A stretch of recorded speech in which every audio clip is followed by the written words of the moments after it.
We really are facing an existential threat as Americans.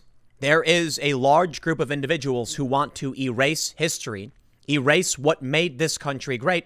And I believe the reason they want to do it is that in order to instill authoritarianism and to assert authority over other people and force them to bend the knee and give up their labor for free, they need to remove all of these ideas like liberty, true classical liberalism, and the foundation of this country. Which brings me now to this story from D.C., which I believe goes, it's crossed the line in terms of, let me put it this way. I would never claim that speech is violence, but wow, if ever you could get close. D.C. panel targets Jefferson Memorial and Washington Monument. They want to remove the names of our early presidents and founding fathers in D.C. They want to literally erase the people who made this country. Now that is a step too far. What happens? Well, the next generations go by not knowing who these people were, forgetting the ideas, the things they gave us. These are the people whose shoulders we are standing on when we say we're standing on the shoulders of giants and they would be erased. What you need to understand is that right now, young people at universities and in schools are claiming that I, for instance, am far right. What will happen in 20 or 30 years when the next generation believes that simply believing in our country is far right? It will be considered fringe to do so. Yeah, it is an existential threat, one that I believe can only end in actual physical conflict. Local WHIO-TV says, a local government advisory commission in Washington, D.C. has recommended sweeping name changes for schools, government buildings, and public spaces in the nation's capital, and is urging city's mayor to call on the federal government to possibly remove, relocate, or contextualize a group of federal memorials, including the Jefferson Memorial and the Washington Monument. 1984, anyone? The street names were already changed. Black Lives Matter Plaza. How dare they in D.C.?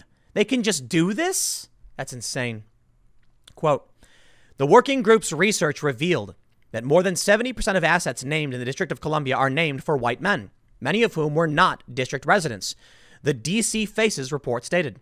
The review was started in the wake of protests over police killing of George Floyd.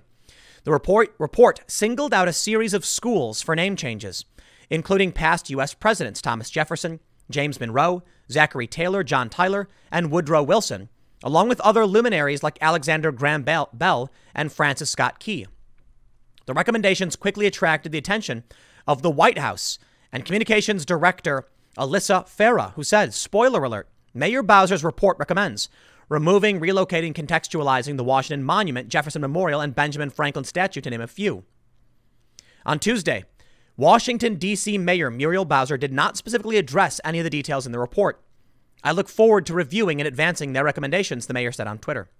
Along with the schools, parks, statues, and monuments, the report also raised questions about the names of 78 streets in the nation's capital, 10 neighborhoods, and 2 libraries. The ideas quickly drew scorn from Republicans in the nation's capital. This is not parody, tweeted Nathan Brand of the National Republican Senatorial Committee. What a joke. Except it's not funny anymore, said Spencer Brown of Young Americans for Freedom. They want to get rid of Andrew Jackson, Thomas Jefferson, George Mason, Francis Griffith Newlands, Albert Pike, George Washington. While the city could rename schools and parks, no federal memorials could be changed or moved without the agreement of the federal government. Ladies and gentlemen, we are facing an existential threat to our nation. There is a subversive class of people in our government that wants to remove our history, invoking some kind of cult-like dogma about insane racist ideologies. If we do not stand up and push back against this, there won't be an America in, 5 years? 10 years? I can only cross my fingers and hope Joe Biden doesn't get elected. He's shown more and more willingness to give in to this. I want you to take a look at this. Black Lives Matter Plaza.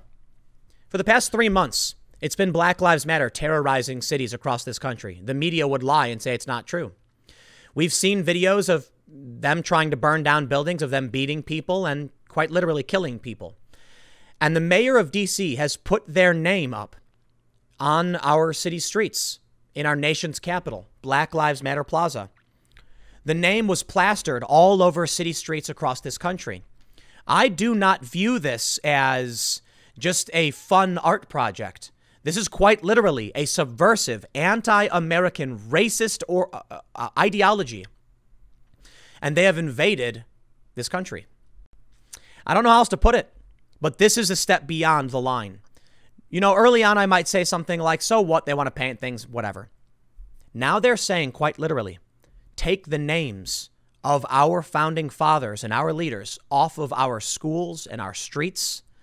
That to me is shockingly beyond over the line.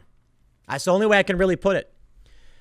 We are facing a true threat to the core of this country. I'm sorry. I'm at a loss for words for how far this goes. It's not a threat of violence. They didn't come out with guns and take over. They did it slowly, and they did it in our schools. That's why I really believe people need to start homeschooling, and I believe school choice is paramount. The people in our schools are indoctrinating kids. They are subverting our country's history and what makes us truly free, because they want authoritarian communism. It's not an exaggeration. You take a look at the media. The New York Times writes, as guns get drawn at protest sites, demonstrators fear a volatile new phase. As right-wing groups increasingly move to confront unrest in cities, demonstrators are taking drastic steps in asserting and assessing how to keep themselves safe. Here's what they say. For months, Reese Monson helped organize security for hundreds of protesters, providing shields in Portland. Shields. These people are coming out preparing for violence, and they're acting like they're the good guys. They're invading our city streets quite literally with violence, and they're telling us they're the good guys. You know what, man? If they ban me, whatever. I'm so over this. The line has been crossed. They killed a guy in Portland. They shot him in the chest. And all we can do is cross our fingers and hope law enforcement will deal with it. But the criminal justice system is being subverted by rogue district attorneys. Governors and mayors are siding with the extremists. They have gained so much control of our country. Now, Mr. Monson said they were considering a new kind of shield when they go out to demonstrate against racial injustice. Bulletproof vests. It wasn't the Trump supporters who came out and started the fight. It wasn't Donald Trump who came out and started the fight. I will tell you, the Republicans were late to the fray, and these individuals have been encroaching on our cultural institutions for a very, very long time now. They're armed. They're killing people. They're putting on bulletproof vests. They're in our schools. They're in the CDC. And across this country, cities are declaring racism is a public health crisis. The subversion is here. They're in the armed forces. They've allotted resources. And now Joe Biden is expected to surpass $300 million in a single month, shattering a record. The fundraising total would exceed previous monthly hauls and is more than double what the former vice president raised in July. I want to make one thing very, very clear for you. It is not radical to say a country should have borders. They've always had borders.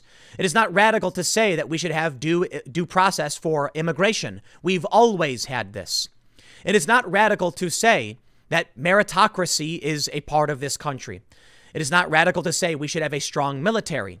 It is not radical to say we should bring our troops back from the Middle East. These are things Donald Trump is doing. It's not radical to say we should support law enforcement. Indeed, we always have done this. What is radical is a moratorium on deportations.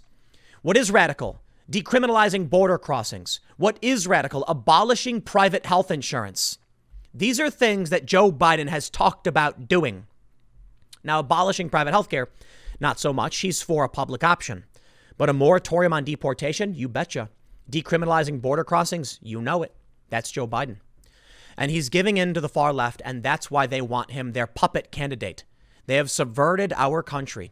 Donald Trump is a moderate. Mind you, a bombastic one. But he is. The things he's proposed are not out of line with where this country's been over the past several generations. A radical force is seeking to erase our history and reshape the nation.